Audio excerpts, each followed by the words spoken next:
안녕하세요. 예, 우리 사회에서 가장 심각한 갈등이 무엇일까요? 아마 많은 분들이 세대 갈등이나 남녀 갈등, 지역 갈등, 빈부 갈등을 떠올리실 텐데요. 한국보건사회연구원이 지난해 남녀 약 4천 명을 대상으로 설문조사한 결과에 따르면 여러 갈등 유형 중에 보수와 진보 사이의 갈등이 가장 심각한 걸로 답변이 나왔습니다. 전체 응답자의 92.3%가 진보와 보수 사이의 갈등이 심각하다는 것에 동의를 했는데요. 심지어 국민 10명 중에 약 6명은 정치적인 성향이 다른 사람이랑은 연애나 결혼도 할 수 없어 라고 답하는 걸로 나왔습니다. 왜 우리는 좌우로 편을 갈라서 매일매일 싸워댈까요? 내로남불과 유체이탈 화법은 저들의 주특기다.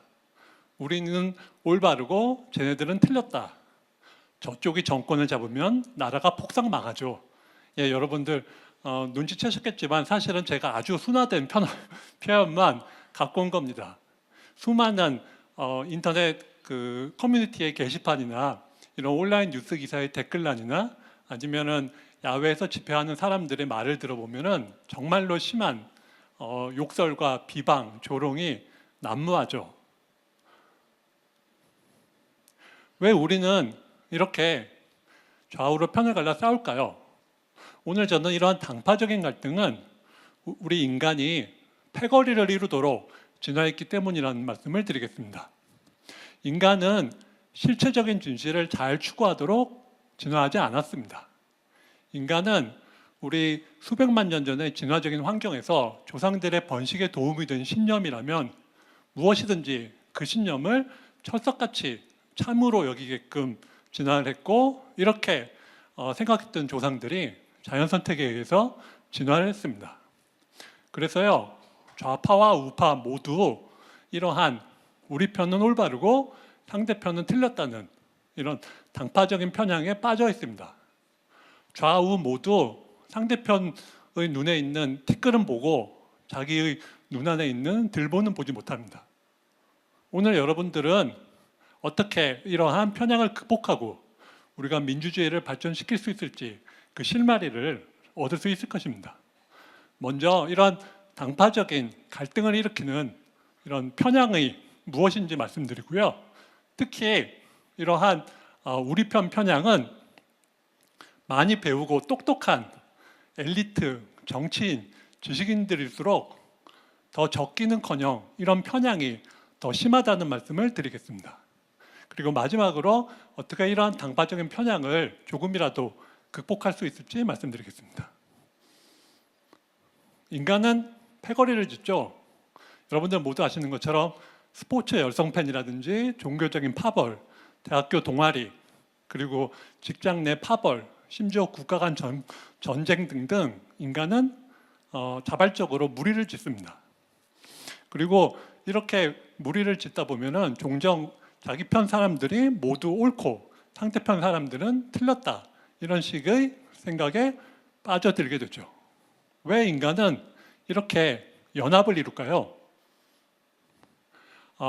진화 심리학자들에 따르면 인간의 마음은 수백만 년 전 수렵체제 환경에서 조상들의 번식에 도움이 된 여러 가지 문제들을 잘 해결하게끔 인간의 마음이 진화했다고 하는데요. 연합이 진화한 까닭은 이렇게 설명됩니다. 2는 1보다 크죠? 그렇죠? 3은 2보다 크고요.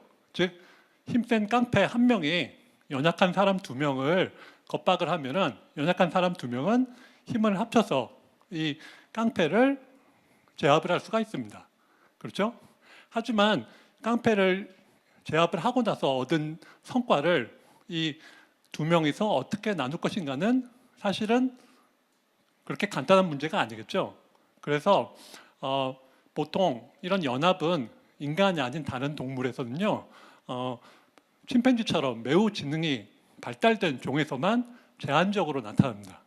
여러분들 그림을 보시면은 이렇게 두 수컷 침팬지가 서로 털을 골라주면서 우린 같은 팀의 일원이야, 이렇게 우위를 과시하고 있는데요.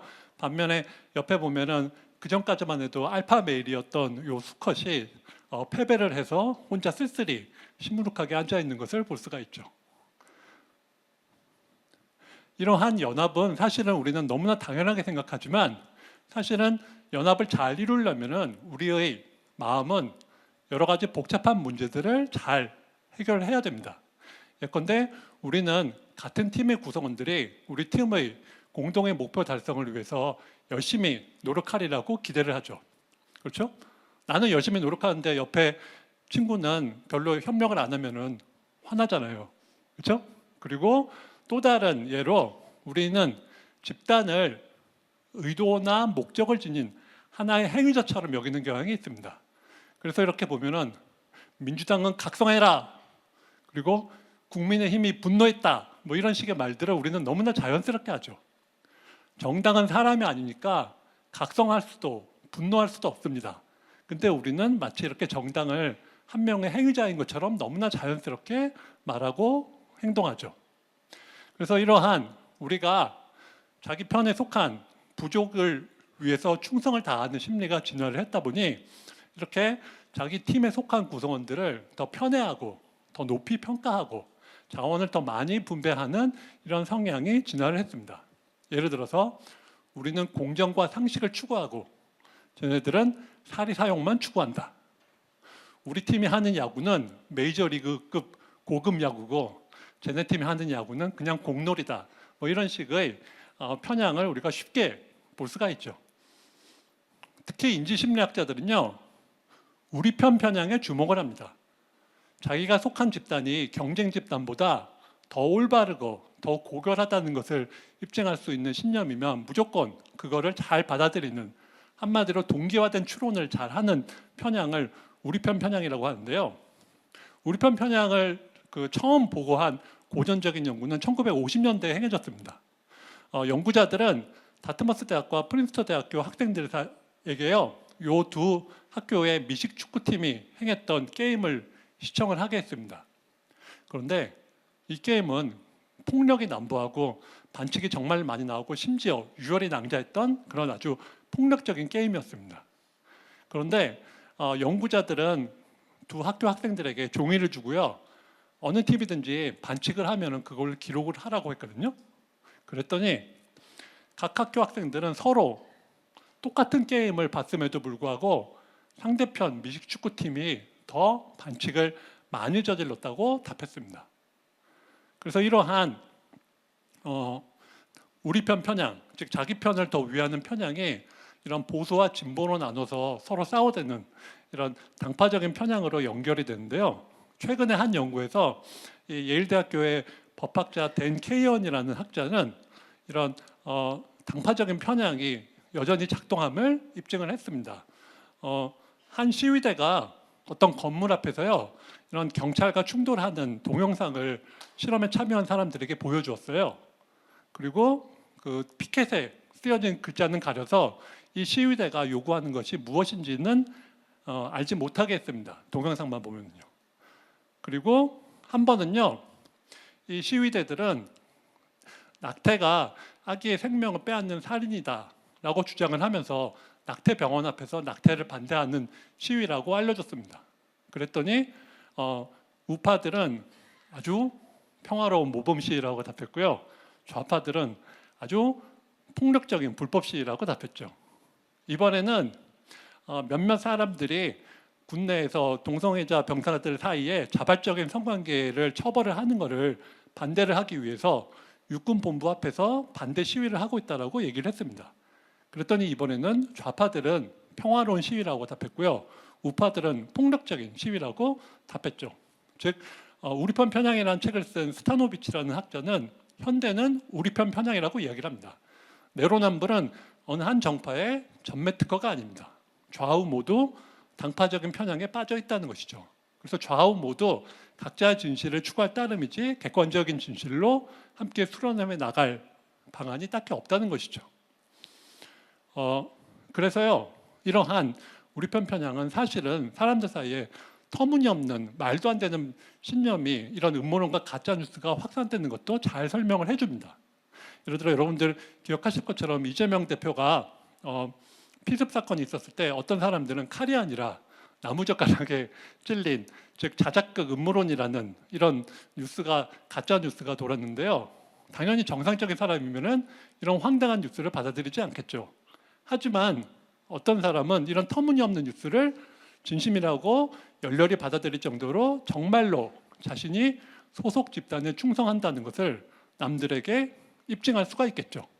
즉 어떤 신념은 자신의 충성심을 널리 알릴 수 있는 충성의 배지가 됩니다.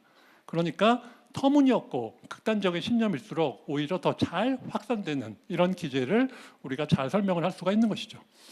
그러면은 이런 편향에 빠지지 않도록 평소에 잘 가르치고 교육하면 되잖아 라고 생각하실 수가 있을 텐데요. 원자력 발전소 건설 이슈를 예로 들어 보겠습니다. 원래 연구는 다른 걸로 했는데요. 저는 여러분들 쉽게 받아들일 수 있게 원자력 발전소를 했고요. 도심에 원자력 발전소를 지으면 주민들의 건강이 나빠질까요? 아니면 대기 오염이 줄어들어서 건강이 더 좋아질까요? 여러분들 가운데 그 누구도 오늘 여기 오시면서 수학 문제를 풀리라고 생각하지는 않으셨겠지만은 제가 이제 여러분들에게 수학 문제를 드리겠습니다. 수학 문제 풀으셔야 됩니다. 자, 어떤 가상 연구에서, 가상의 데이터예요. 진짜 아닙니다. 원전을 지은 도시 298개와 짓지 않은 도시 128개에서 주민들의 질병의 증감을 비교를 했습니다. 즉 원전을 지은 도시들에서는 주민들의 건강이 나빠진 도시가 223개였고 건강이 좋아진 도시는 75개. 원전을 짓지 않은 도시 가운데 건강이 나빠진 도시는 107개고 주민들의 건강이 좋아진 도시는 21개였습니다. 원전을 지은 도시는 짓지 않은 도시보다 건강이 더 나빠졌나요? 좋아졌나요? 풀어주십시오. 시간 드리겠습니다. 뻘쭘하군요. 네. 제가 시간 관계상 각자 그 정답을 생각을 하셨을 것 같고요. 암산하시면 됩니다. 굳이 뭐 이렇게 종이 꺼내서 계산하실 필요는 없고요. 정답은 원전을 지은 도시에서는 짓지 않은 도시보다 주민들의 건강이 좋아졌어요. 왜냐하면요, 여러분들 딱 보면 223이 큰 수니까 그냥 223 큰 수에 현혹되기 쉬운데 그러면 안 되죠. 머리를 써야 됩니다. 머리를 굴려서 비율에 주목을 해야 됩니다. 보시면 원전을 지은 도시에서 건강 악화대 개선의 비율은 대략 3대 1이죠. 그리고 원전을 짓지 않은 도시에서 건강이 나빠진 도시 대 건강이 좋아진 도시의 비율은 5대 1입니다. 즉 건강이 좋아진 도시의 상대적인 비율은 원전을 지은 도시에서 더 높았어요. 따라서 원전을 지은 도시에서는 짓지 않은 도시들보다 주민들의 건강이 개선되는 경향이 있었습니다. 요거는 가상의 데이터니까 진짜 데이터 아닙니다. 여러분들 오해하지 마시고요. 그래서 중요한 건 이겁니다. 여러분들이 만약에 진보라면 그냥 바로 큰 수에 현혹돼서 나오는 결론이 진보가 원하는 대답이죠. 그러면은 보수주의자들은 자신들이 말하자면 원하는 대답이 아니니까 머리를 굴려서 보수주의자들 가운데 수학 능력이 뛰어난 사람들은 정답을 찾아내요. 바보들. 큰 수가 아니라 비율에 주목해야지 그러면서요. 하지만 진보 주의자들 가운데 수학을 잘하던 사람이든 못하던 사람이든 딱 들어오는 답이 자기가 원하는 답이니까 수학을 잘하는 사람도 굳이 정답을 찾으려는 노력을 하지 않습니다. 자신의 진실이 자신의 소망과 정반대일 거라는 회의적인 검토 자체를 수학을 잘하는 진보주의자도 하지 않는다는 것이죠. 그리고 데이터를 거꾸로 뒤집어도 마찬가지입니다. 생각 없이 나오는 결론이 보수가 원하는 답인 경우에는 이번에는 진보 수학 능력자의 정답률이 높아집니다. 즉 수리력이 높은 사람일수록요 우리 편 편향은 더 작은 게 아니라 더 컸습니다. 수학이나 과학을 잘하는 사람일수록 이런 어리석은 편향에 더 쉽게 빠져요. 그래서 많은 연구들이 IQ라든지 교육 수준, 수리력, 과학 지식들은 한마디로 머리가 똑똑한 사람들은 당파적인 편향이 더 심하게 걸려든다는 사실을 보고하고 있습니다.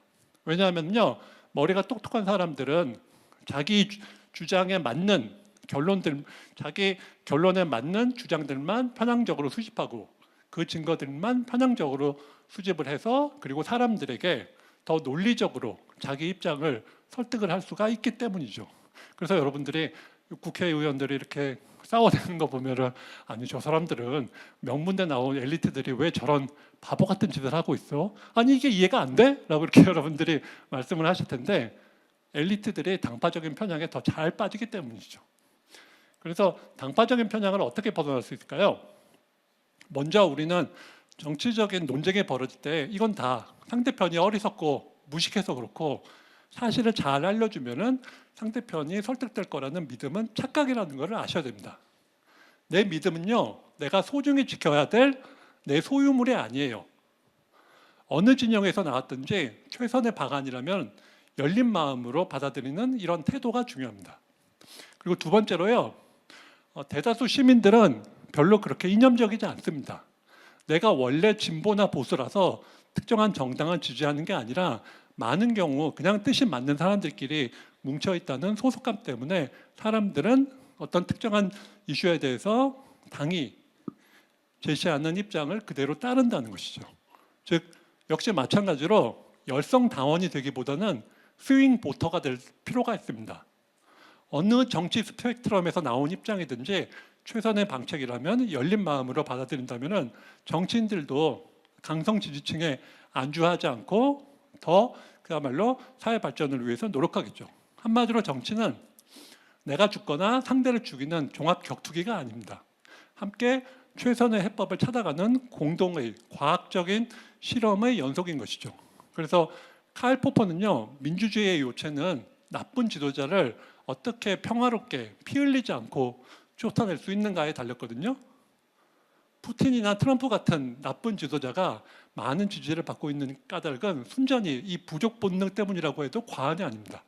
따라서 부족 본능을 우리가 다스려야만 진정한 민주주의가 살아날 수가 있겠죠. 감사합니다.